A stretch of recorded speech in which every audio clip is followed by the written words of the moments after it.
All right, today we're jumping into a topic that is, well, it's absolutely critical for anyone using Multiset's visual positioning system.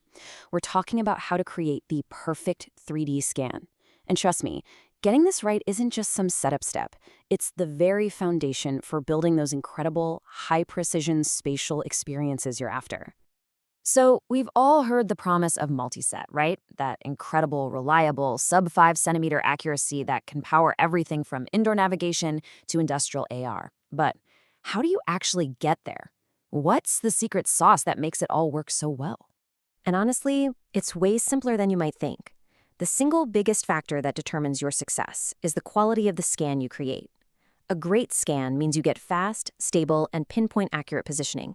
A bad scan, well, that's exactly what we're here to help you avoid. So here's the plan. We're going to walk through this step by step and turn you into a master mapper. We'll cover why your scan is so crucial, how to pick the right environment, the best way to prep your space, the perfect scanning technique, what happens after you hit upload, and finally, a little troubleshooting. Okay, let's dive right in. First things first, let's be crystal clear on why we're so obsessed with scan quality. Think of your 3D scan as the blueprint, or maybe even the memory of a space. Everything the Multiset VPS does, every single position it calculates, is based on comparing what a device sees in real time to that original blueprint you created.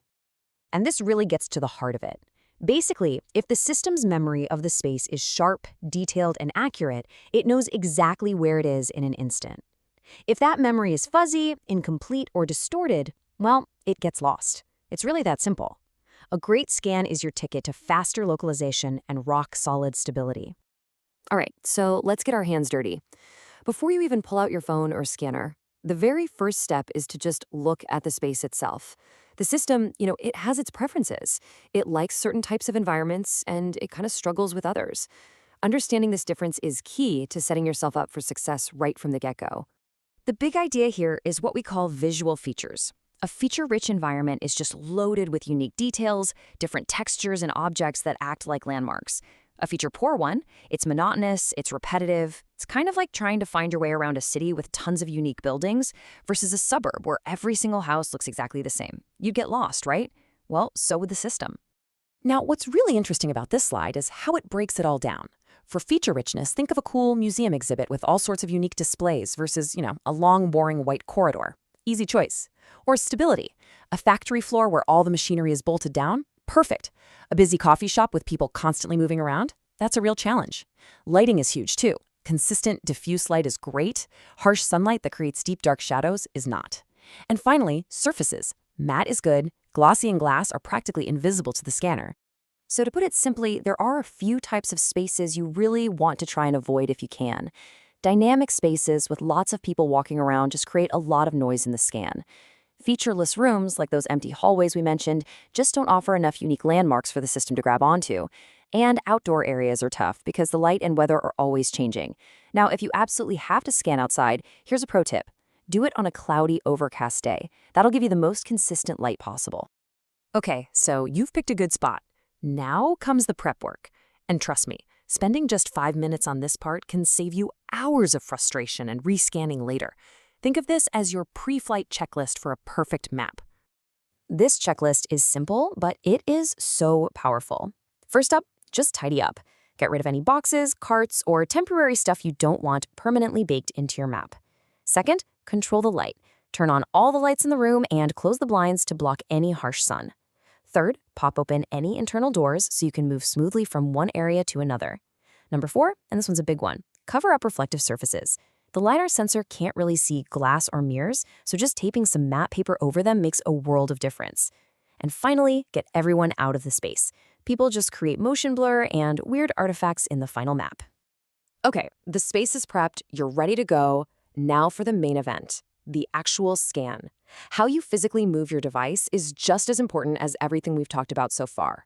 This is where technique really matters. The term you're going to hear is frontoparallel scanning. Sounds super technical, I know, but it's actually dead simple. It just means you should always keep your device's camera pointed straight at the surface you're scanning. Think of it like you're taking a passport photo of the wall. You walk alongside it, keeping the camera aimed right at it, and you just move it up and down as you go. That is the perfect motion. And here's the magic number, or rather, the magic range.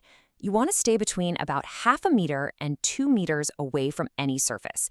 That's your sweet spot. Too close, and you don't capture enough context. Too far, and you start losing all those important details. This is your golden zone for getting the best data. So let's make this super practical. The do's. Move at a slow, steady pace. Think of it as a deliberate walk. And do use these nice, continuous, smooth up and down motions to capture everything from the floor to the ceiling. Now for the don'ts, whatever you do, don't rush or sprint. And definitely, absolutely avoid fast, jerky side-to-side sweeps. That's just a recipe for a warped, unusable map.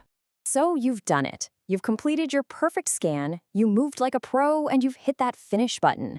So what happens now? Let's quickly pull back the curtain and demystify the journey your data takes from your device to becoming a fully functional 3D map. It's basically a 4-step journey. First, the app on your device compresses all that rich data, all the images, all the depth info. Second, it uploads that compressed file to the Multiset cloud. Third, our servers get to work running some really complex algorithms to reconstruct the 3D map. And finally, the status switches to active in your account.